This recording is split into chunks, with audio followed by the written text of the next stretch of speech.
हाय नमस्कार फ्रेंड्स, स्वागत आहे तुमचं आपला चॅनल लर्न अँड ग्रोमध्ये। या चॅनलवर आपण मराठी व्याकरणाचे वेगवेगळे टॉपिक पाहत आहोत। आज आपण पाहणार आहोत जी टेट एक्झाम आहे त्या एक्झाममधील जे मराठी व्याकरणाचे घटक विचारलेले आहेत ते आपण अभ्यासणार आहोत। 2017ला टेट एक्झाम झाली होती। त्या एक्झामला जे मराठी व्याकरणाचे प्रश्न आलेले आहेत ते इथं घेतलेले आहेत मित्रांनो। याचा तुम्ही अभ्यास केला तर तुम्हाला पुढील टेट एक्झामसाठी ते सोपं जाईल आणि कोणत्या प्रकारचे घटकांवर अभ्यास करायचा आहे ते समजेल आणि कोणत्या घटकावर किती मार्काचे प्रश्न विचारलेले आहेत हे मी व्हिडिओच्या शेवटी सांगितलेले आहे मित्रांनो। त्यामुळे व्हिडिओ शेवटपर्यंत नक्की पाहत राहा। तर आज पाहू आपण टेट एक्झाम 2017 ते मराठी व्याकरणाचे प्रश्न। तर पहिला प्रश्न आहे बघा, त्या झाडाखाली काळा कुत्रा बसलेला आहे, या वाक्यातील विशेषण ओळखा। आता इथे 4 पर्याय दिलेले आहेत, त्या, झाडाखाली, काळा आणि कुत्रा, हे 4 पर्याय आहेत। आता बघा, त्या हे काय आहे तर सर्वनाम आहे, मग हा पर्याय कट झाला, आपल्याला विशेषण विचारले। झाड पण हे काय आहे तर काय आहे, नाम आहे आणि खाली हे शब्दयोग्य अव्यय त्याला जोडलेला आहे, मग हे पण नाही।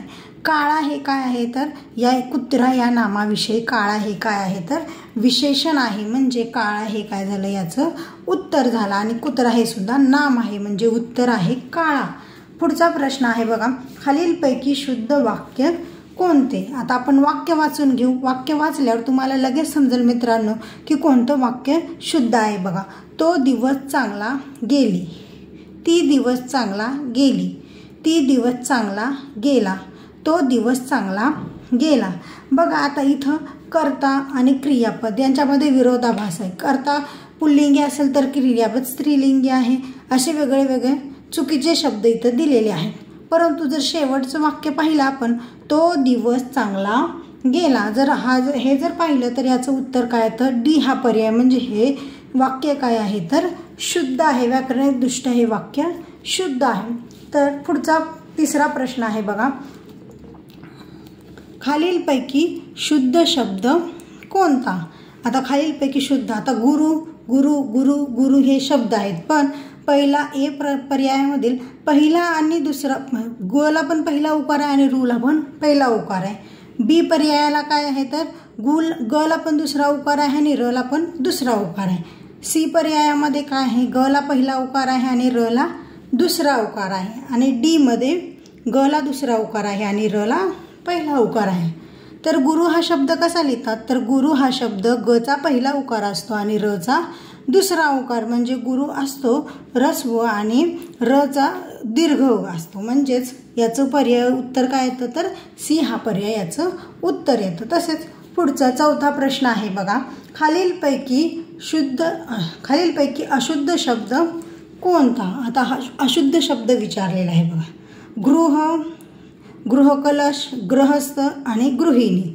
आता गृह हा शब्द पण बरोबर आहे, गृहकलह पण बरोबर आहे, गृहस्थ पण बरोबर आहे, परंतु गृहिणी हा शब्द काय झालेला आहे मित्रांनो इथं चुकलेला आहे। गृहिणी आपण शब्द कसा लिहितो तर इथं नळाचा लिहिलेला आहे, गृहिणी या शब्दाला न बाणेचा लिहितात, म्हणून गृहिणी हा शब्द काय आहे तर चुकीचा आहे, अशुद्ध आहे। पुढचा प्रश्न बघा, 5वा, हुशार या शब्दाचा विरुद्धार्थी शब्द कोणता। हुशार, आता बघा, चलाक, बी पर्याय आहे निर्बुद्ध, सी आहे शहाणा आणि डी आहे बुद्धिमान। आता हुशार, चालाक, शहाणा, बुद्धिमान हे सगळे काय आहेत समानार्थाचे आहेत, परंतु आपल्याला विचारलं विरुद्धार्थीचा, म्हणजे निर्बुद्ध हा काय झाला याचा उत्तर झाला। आता परीक्षेत आलेली 6वा प्रश्न पाहू बघा, पुढील जोडशब्द पूर्ण करा। तर आता या चॅनलवर मी आधी काही शॉर्ट टाकलेले आहेत, त्याच्यामध्ये जोडशब्द, समानार्थी शब्द, विरुद्धार्थी शब्द सगळेच टाकलेले आहेत मित्रांनो। हे जोडशब्द तुम्हाला सोपे जायचे असेल तर ते शॉर्ट तुम्ही नक्की वाचा, म्हणजे तुम्हाला सगळे जोडशब्द समजतील। तर बघा, आता इथं काय म्हटलेलं आहे, पाऊस, पाऊसला जोडशब्द काय येतो, आपण काय म्हणतो, पाऊस, पाणी वगैरे बरे आहे का तुमच्या इकडे, म्हणजे पाऊस पाणी असं म्हणतो, म्हणजेच पाणी हा काय झाला याचा जोडशब्द झाला। पुढचा 7वा प्रश्न आहे बघा, कल्याण या शब्दाचा समानार्थी शब्द कोणता। कल्याण, आता पर्याय आहे अशुभ, अमंगल, हित आणि अहित, समानार्थी विचारलेला आहे, म्हणजे कल्याण म्हणजेच काय तर हित असतं आणि अशुभ, अमंगल, अहित हे तिन्ही काय आहेत एका अर्थाचे आहेत. मग कल्याण म्हणजेच काय तर हित, त्याचा पर्याय आहे सी, हा त्याचं उत्तर येतं. आता पुढचं बघा, 8वा प्रश्न आहे. जिथे आकाश जमिनीला टेकलेले दिसते ती जागा. बघा, जिथे आकाश जमिनीला टेकते त्या जागेला आपण काय म्हणतो, तर त्या जागेला आपण डोंगर म्हणतो नाही, पर्वत म्हणतो नाही, समुद्र नाही, तर त्या जागेला आपण काय म्हणतो, क्षितिज म्हणतो. तर हे सुद्धा शब्दसमूहाबद्दल जो एक शब्द येतो त्याला असे म्हणतात. तर आपण हे सुद्धा काय केलेलं आहे, या चॅनलवर शॉर्ट व्हिडिओच्या स्वरूपात तुम्हाला शब्दसमूहाबद्दल शब्द किंवा अलंकारिक शब्द समजावून सांगण्याचा प्रयत्न केलेला आहे, ते तुम्ही नक्की पहा. पुढे पहा 9वा प्रश्न आहे. पुढील मन पूर्ण करा. आता मन आहे, अति तिथे काय असते तर माती असते. मग माती हा पर्याय कोणता आहे तर ए हा आहे. इथं बघा, इथं माती दिलेला आहे आणि डी ला काय दिलेलं आहे, मती दिलेला आहे.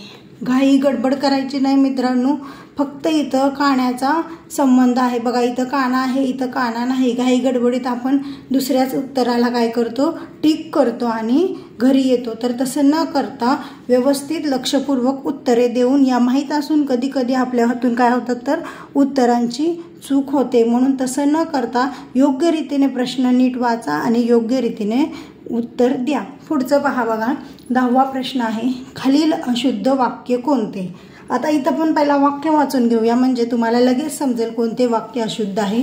बघा, तो हजार झाला, तो हजर झाला, तो हजर होता, तो हजर आहे. आता बघा, हे तिन्ही वाक्य योग्य आहेत. तो हजार झाला, हजार हा येऊ शकतं का, हजर हा शब्द योग्य आहे, म्हणून हे तर अशुद्ध वाक्य कोणतं आहे तर तो हजार झाला, हे काय आहे तर अशुद्ध वाक्य आहे. पुढचा 11वा प्रश्न पाहू. बघा, अंग काढून घेणे या वाक्यप्रचाराचा अर्थ काय आहे. ए अंघोळ करणे, बी जबाबदारी टाळणे, सी अंगावरचा मळ काढणे, डी चोरी करणे.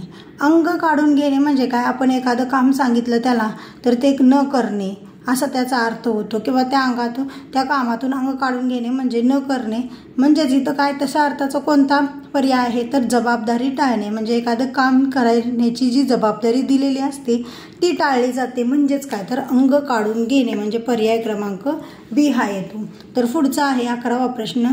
नयन या शब्दाची संधी सोडवा. बघा, आता संधी हा टॉपिक मित्रांनो मी या चॅनलवर आधी घेतलेला आहे. हा नयन या संधीमध्ये आता ह्या शब्दाची संधी कशी करतात तर या शब्दाची संधी कशी असते तर ने प्लस अन असे असते. म्हणजे कोणता पर्याय आहे तर पर्याय क्रमांक बी हा याचं उत्तर येतो. कसं तर बघा, ने यातील ने ए आणि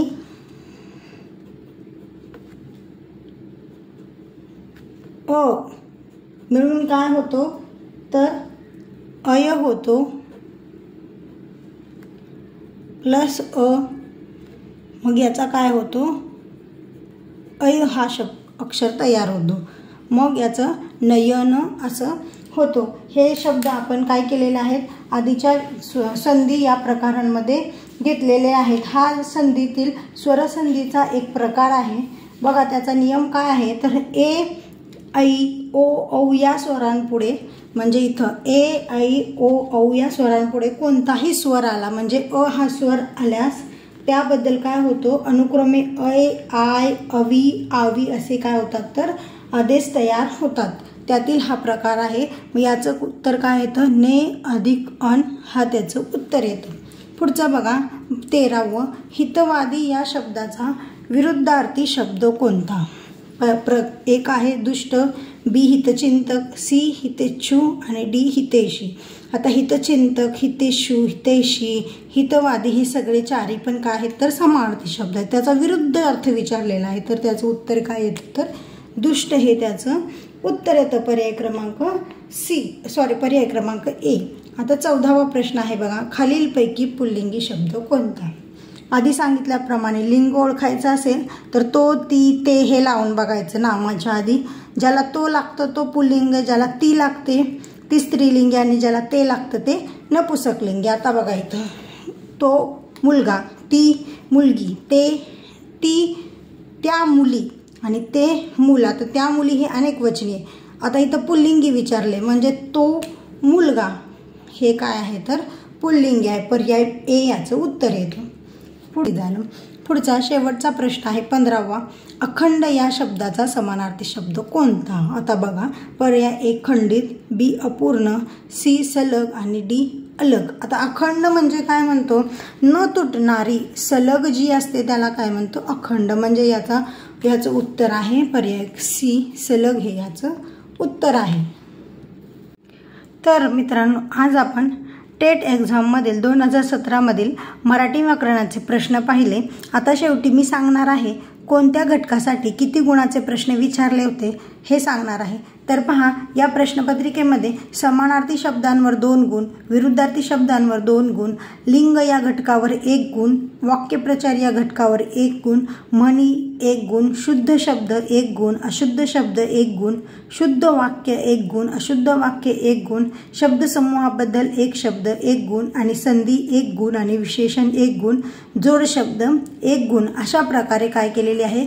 गुणांची विभागणी केलेली आहे. इकडं घटक दिलेले आहेत आणि इकडे त्याचे गुण दिलेले आहेत. एवढे घटक तुम्ही जर परफेक्ट केले तर तुम्हाला टेट एक्झाममधील मराठी व्याकरण अतिशय सोपे जाईल. मित्रांनो, तुम्हाला जर हा व्हिडिओ आवडला असेल, सांगितलेले प्रश्नांची उत्तरे योग्य रीतीने समजले असतील तर आमच्या या व्हिडिओला लाईक करा आणि चॅनलला सबस्क्राईब करा आणि टेट एक्झामचा अभ्यास करत राहा. Bye bye friends.